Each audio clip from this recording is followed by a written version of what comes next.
guys, Ron here and welcome to Rad Hands channel. For today's video, merong isang special package na dumating sa amin kanina lang. Ano bang petsa ngayon? May 8? Tama ba? May 8. So ayun. At hindi ko pa siya ina-unbox. Talagang fresh nyo siyang mapapanood na i-unbox ko dito. Pero before tayo mag-start, please like, subscribe, and hit the bell button para updated kayo sa mga tips and tricks namin about sa mga retro handheld gaming console, PC, PlayStation, unboxing ng laruan, unboxing ng gadgets na related sa gaming at kung ano pa pwede namin may share para sa inyo. So without further ado, let's start na. Super excited ako kaya tara, ito na. Unboxin natin. May tapon na. Yan! Napakalaki niya! Ayan o! Okay, i-unbox na natin agad yan. So ayun, merong nag-reach out sa akin sa Facebook page namin at minessage niya ako kung pwede daw bang magpadala siya ng item. Siyempre, sino nga ayaw dun? So naniningan ako ng info o ng details. Medyo kinakabahan ako. Nakakaba talaga magbigay ngayon ng information guys sa social media. Pero hindi naman ako nagdalawang isip kasi meron akong backup idea kapag may mga ganyan gustong mag-sponsor tapos magbibigay ka ng mga information. So yun nga, naghintay ako siguro mga 1 week. So ayun, dumating siya. At hopefully sana totoo talaga to. Kahit ano to, siguro kahit peke to, at least mapakita ko sa inyo na kung ano talaga yung laman nito. Kahit na sponsored to guys, hindi natin pwedeng bigyan ng bias na review. Kasi sinabi ko naman dun sa gustong mag-sponsor na totoo tayo mag-review, okay? So yun, intindihan naman niya. Iba talaga kausap kapag mga sponsor na mababait. Yung iba kasing mga gusto mag-sponsor na talagang kailangan magandang review sa device nila, sa mga ibibigay nila. Dapat ma-sugarcoat mo lahat kahit pangit yung mga pinapadala. So ayun, sabi ko naman sa kanya kung ano yung makita ko, kung ano yung ma-feel ko, kung ano yung nararamdaman ko, kung okay ba yung price niya, kung okay yung kulay, yung pinadala sa akin, kung yung packaging niya okay. Sasabihin ko yun sa video. Ayan. Shit! Nandito na siya!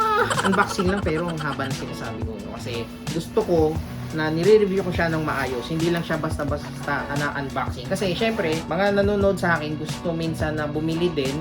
Ayaw naman nila ng basta-basta unboxing na shh. Yun na, dito na, papakita yung mga kung ano-ano. Pero ako kasi, in-explain ko ng maigi kung ano yung mga nandito sa device or sa gadget na pinapadala sa akin or binibili ko or binibili sa akin ni direct. Ito siya. Naka-bubble wrap, talagang iningat-ingatan at pinackage ng maayos ni sponsor. Ayan. Okay. Ang ganda. Nakaka-excite na ano. Laki. Ang nakalagay dito ay portable monitor. Ang gumawa nito or yung brand nito is GoodYouDock. Good job, do quickly. Yan. Siya nakalagay dito. Tingin ko ang tawag dito ay lightweight. Ayan. Lightweight. Ito ay pa horizontal. Invento ko lang. Ito, thin. So, sa gilid, nakalagay yung website ng GoodYouDock. Unbox na natin! Nung nag-message din sa akin si sponsor, na-excite ako kasi kilala yung brand. Kasi merong accessory itong iPad ni Direct na itong pen niya, ang brand niya ay GoodYouDock. Ayan. Marami silang binibenta, hindi lang portable monitor, may pen din para sa iPad. Meron ding mouse, headset, keyboard, power bank, speaker, yun nga, stylus, tapos yung portable monitor. Tapos, meron din sila ng mga tablet or stylus pen na pang mga graphic artist na katulad ko. So, ayun. Kaya din binili ni Direktong pen na to kasi nag-trending siya sa TikTok. At saka, di hamak na mas mura to sa Authentic or sa Apple Pen na yun. Around 1,000 lang yung pen na yun kaysa dun sa Apple Pen, Pineapple Pen. Magkano ba yun yun? Nasa 8,000? Bill na natin sa kuryente yun. Balik tayo dito sa ina-unbox. Marami kong kinakari. Napawisan na ako. Sobrang init sa Pilipinas. Ayan. Tapos, nakakatakot kasi baka biglang bumagsak or magkaroon ng damage to it. Eh di wow, sayang. Meron siyang foam, meron siyang manual. Meron dito lahat ng ano niya. For example, kung i-connect mo sa monitor, yan, kunwari gusto kong gawing 3 monitor na yan, pakita ko sa inyo. Kung gusto mong gawing 3 monitor, pwede mong idagdag tong portable monitor na to. Pwede din pang cell phone, pwede din pang PC laptop, yun nga. Pwede din pang other device. mamaya, i-check natin kung mag-work yung Anbernic. Kuha lang tayo ng isang Anbernic device para mai-connect dito. Mamaya. Kaya stay tuned lang kayo. So ngayon, ito na yung device. Mamaya na to. Dito muna natin sa gilid. Meron ditong Type-C. Parehong Type-C na male. O, ayan. Ang male is yung mga ganito. May pangtusok, 'di ba? Parang lalaki. Male nga eh, yan pangtusok. Ang female is yung parang palubog siya. For example, dito sa cellphone, ang female is yung mga ganitong saksakan. Ganyan ang saksakan na female. May butas. Parang babae. Meron ditong HDMI. Provide na nila lahat ng accessories. Hassle-free na. Ito, meron ditong, meron siyang pang Anbernic na HDMI. Mini HDMI port. Male ulit. Tapos dito, HDMI port naman.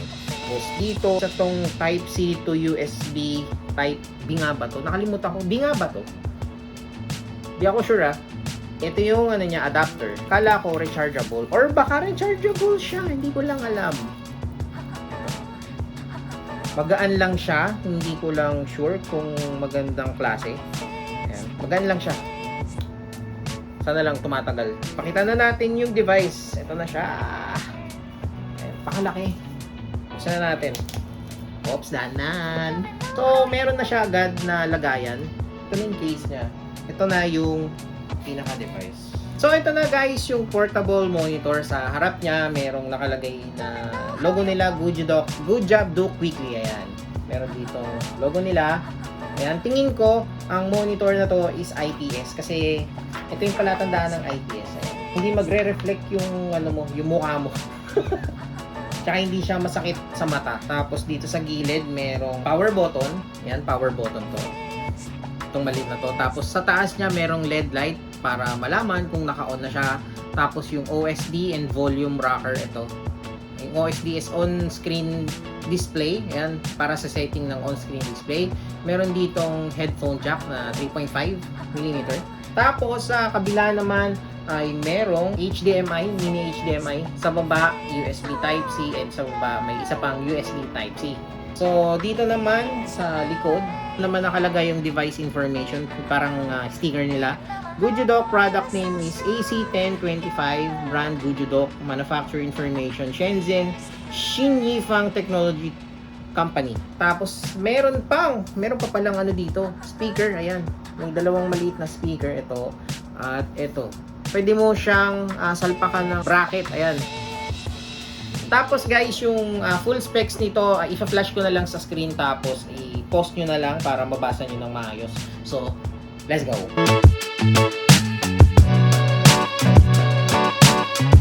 Ngayon, i-on na natin tong portable monitor. Pero, saglit lang, meron akong na-discover na malupit dito. Ano pala to? Ayan, magnetic pala yung yung parang case niya. Ayan. Tada! So ngayon guys, isasaksak na natin tong portable monitor na to. At kanina na-try natin na hindi talaga siya rechargeable kasi kapag walang or hindi nakasaksak yung cable, dito talaga siya nag-on. Guys, kinuha ko muna yung laptop ko para ma-connect dito. So, ayan. So yung HDMI port ilalagay sa laptop. Tapos yung mini HDMI dun sa portable na monitor.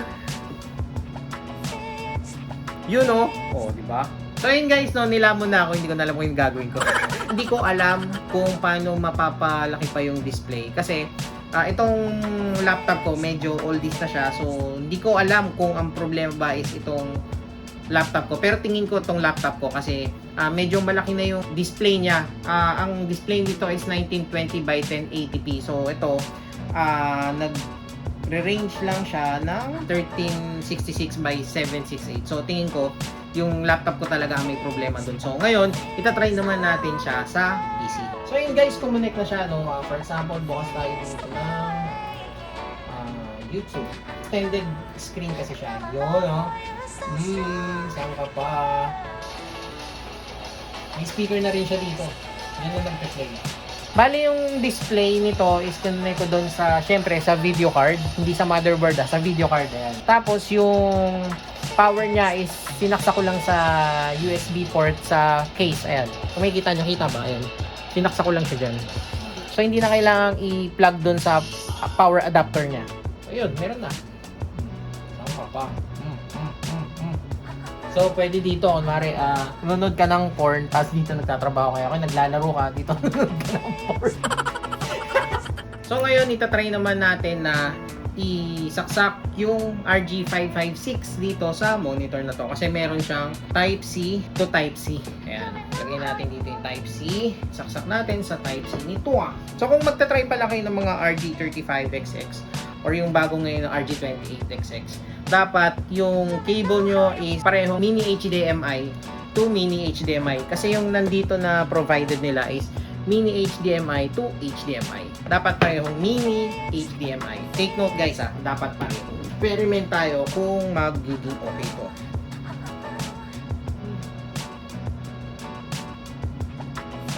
Yon! Okay yung RG556! Damn! San ka pa? Astig. Nga lang, hindi siya pwedeng extended monitor. Same screen mode lang ang pwede sa kanya.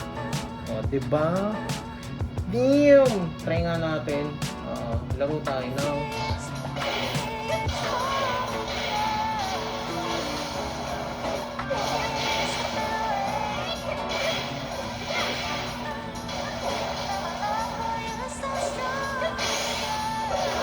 Perfect!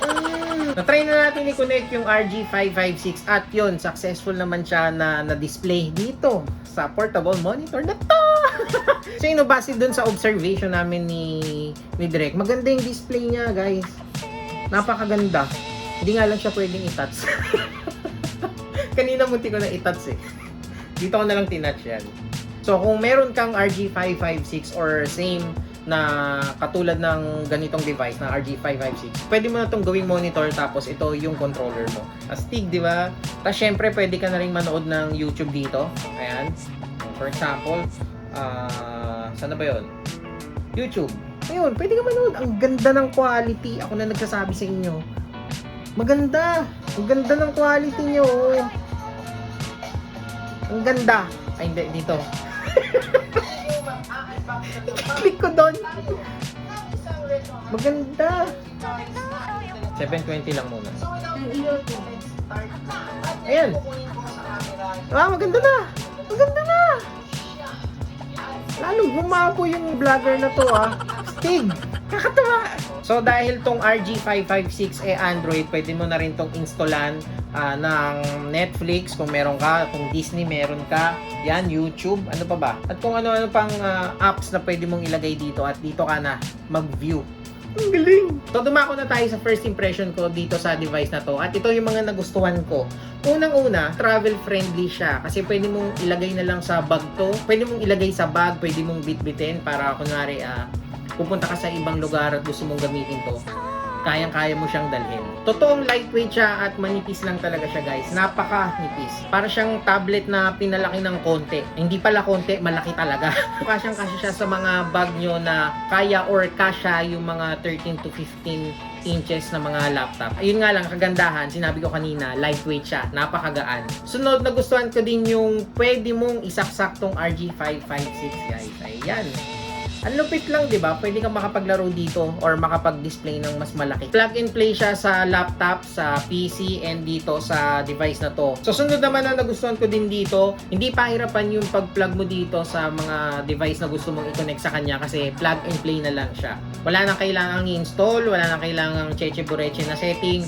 Andyan na. Once na sinaksak mo siya, compatible siya agad. Unless yung mga laptop na mga medyo luma, maliit nga lang yung magiging display niya. Reminder lang guys na baka gumana lang to sa mga devices katulad ng tablet, ng PC, ng laptop, ng mga ganitong device. Kasi trinay namin i-connect siya sa cellphone na merong USB Type-C. Hindi siya gumana. Di ko nga lang sure kung pwede siya sa mga bagong cellphone kung kayang i-display yung from cellphone to this device. Di ko lang sure. Next na nagustuhan ko ulit dito is meron na siyang built-in na speaker. So, di mo na kailangang magkabit ng mga speaker, mga ganyan. Meron na siya. At isa sa nagustuhan ko dito guys is yung free case niya. So, yun, hindi na tayo mahirapan na bumili ng case. or maghanap pa ng mga case na magiging compatible dito. So, ayun. At ang pinaka nagustuhan ko dito sa portable monitor na to is yung display niya, guys. Napakaganda ng kulay, napaka-vibrant, maganda yung mga detalye katulad nitong, kung nakikita niyo lang sana tong 8 na to, napaka-crisp niya. Hindi siya yung pixelated or pixelized. Tama ba? Hindi siya pixelized. Ang ganda ng linya niya. Napaka-detailed. Ang ganda. Sobra. Diba nung nakita niyo yung video kanina na naglalaro ko ng Tekken, ang ganda. Kahit si Direct nagandahan. Pati yung sa video ng YouTube, yung video kanina na pinapanood natin sa YouTube, mas lalong gumapo yung so ayun no, syempre kung meron tayong mga nagustuhan sa device na to, meron din akong mga medyo hindi nagustuhan sa device na to or nagkukulang sa device na to. Unahin ko na yung wala siyang HDMI port, guys. Ang nandito lang kasi is yung mini HDMI at yung dalawang USB Type-C. So tingin ko mas maganda kung may HDMI to. Or siguro pinipace out na nila yung mga HDMI kasi mas gusto na nila yung medyo maliit lang, no, na saksakan. So yun nga ang naging problema kaya hindi ko na-test yung PS4 and PS5 pati itong RG28XX kasi ang nandito na cable is yung HDMI. So, mas maganda siguro kung merong HDMI ito para na-test natin lahat ng pwedeng i-test dito. Sunod na ayaw na gusto ko is yung casing niya kasi parang napaka-flimsy. Katulad na nangyayari kanina, muntik ko pang mahulog, no? Parang ayaw kong umasa doon sa magnet niya. Ayaw kong umasa doon. Parang gusto kong meron pang something dito na para sasalo doon sa device in case na bigla kong siyang mabitawan. Okay naman sa akin yung may casing, no, pero sana sa tingin ko lang naman sa sariling opinion ko lang, mas maganda kung meron siyang something na lock, parang something na gano'n. Para mas maging safe yung device na tipong kung hindi mo siya alam, baka mahulog to sa kamay mo or mag-slide siya doon sa pinaka-casing niya. So, wag tayong pakasiguro sa mga ganong klaseng feature ng casing. Sunod yung about sa casing pa rin, mabilis madapuan ng fingerprint. Ayan o, parang ang dumi niya kaagad. Pero mabilis lang naman siyang linisin.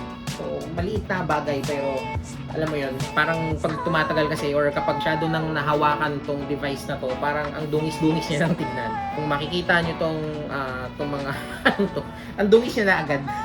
Para siyang alikabok tapos parang nanlilimahit agad sa dumi. Napakaliit lang naman na bagay na ayoko dito sa casing na to pero okay lang naman yun. Baka maarte lang talaga ako. Next naman is, hindi ko masasabing ayoko pero parang suggestion ko dito sa device na to, mas maganda siguro kung rechargeable siya para at least yun talagang ano siya, portable siya, pwede mong dalhin, hindi mo na siya kailangang isaksak sa adapter or sa power socket yun. Mas maganda kung recharge na lang siya at pwede mong dalhin, pwede mong hawakan na lang ganun or pwede mong ilagay lang somewhere para makapaglaro ka kapag gusto mong maglaro or gusto mong manood. For example, magta-travel kayo at gusto nyong manood sa malaking screen. Siyempre, mas maganda kung rechargeable siya. At least, kung saan mo lang siya ilapag, pwede ka manood. Kung ganito na isasaksak mo pa siya, maghanap pa ng saksakan, tapos doon ka manonood mismo sa malapit sa saksakan para lang magamit tong monitor na to. Mas maganda kung rechargeable na siya, pwede mong i-on anytime, anywhere, di ba? Or for example, techie ka na gusto mong mag-camping at gusto mong gumamit ng mga monitor or gusto mong magtrabaho habang nagka-camping, mas maganda nga talaga kung rechargeable tong device na to. At yung pinaka-last na hindi ko type sa portable monitor na to is hindi premium yung speaker niya. Pero ang magandang suggestion ko dyan, magdala ka ng Bluetooth speaker para mas maging maganda yung sound quality ng papanoorin nyo or lalaroin ninyo. Guys, ito isasample ko lang yung speaker ng iPad. Ayan. Hindi pa rin nagtatapos yung pagka-busy ko dun sa ginagawa kong project. At ngayon, nandito na naman ulit tayo para magbigay ng mga bagong video. Pause muna natin, pause natin. And then, i-play na natin yung dito. Diba? Yun, mas lalong naging ano patuloy. Muffled tapos tunog lata. Ibang-iba yung speaker ng iPad. Pero siguro nga, dahil masyadong mahal nga talaga itong mga Apple products, anong i-expect nyo, di ba? Ang price nito sa Lazada is 4,190 na napakamura lang. In-expect ko dito sa device na to, ang price niya is around mga 7,000 or something na ganung kamahal. Pero nagulat ako sa price 4,190 lang. Meron ka ng ganito. Di ba magkano ang mga monitor ngayon na lalo na mga IPS? mga matataas ang refresh rate. Ang aabutin ng presyo ng mga yan, nasa around 10,000 to 15,000, di ba? Pero dito, kung hindi mo naman kailangan yung mataas na refresh rate, goods na to, guys. May recommend ko tong device na to. Recommended to sa mga gustong magkaroon ng extended monitor. Recommended to sa mga work from home, sa mga gustong mag-travel pero naka-work from home. Ayan, kunwari gusto mo pupunta sa somewhere sa beach, gusto mo magtrabaho, pwede mong dalhin to. Lalo na kung naka-laptop ka at gusto mo ng second monitor. So kung natripan itong GujoDock na portable monitor, ilalagay ko sa description sa baba kung saan siya nabibili at guys, sabi ko sa inyo, napaka worth it bilhin nito. So ulitin ko lang ulit, maraming salamat sa GujoDock sa pagpadala sa akin ng portable monitor. Kailangan ko to. Ba't nyo ba nabasa yung isip ko? Sana hindi ito yung last na pagpadala nyo sa amin, char! So yun, ulitin ko lang ulit din. Kung interesado kayo sa GujoDock portable monitor, nasa description sa baba. Doon nyo bilhin guys. Napakamura, napakaganda, napaka-travel friendly. Wala akong masabing iba. Ang ganda. Sana nag-enjoy at may natutunan kayo sa video na to. And syempre, don't forget to like, subscribe, and hit the bell button para updated kayo sa mga tips and tricks namin about sa mga retro handheld gaming console, PC, PlayStation, unboxing ng laruan, unboxing ng gadgets na related sa gaming, at kung ano pang pwede namin ma-share para sa inyo. Hanggang sa susunod na video guys, paalam!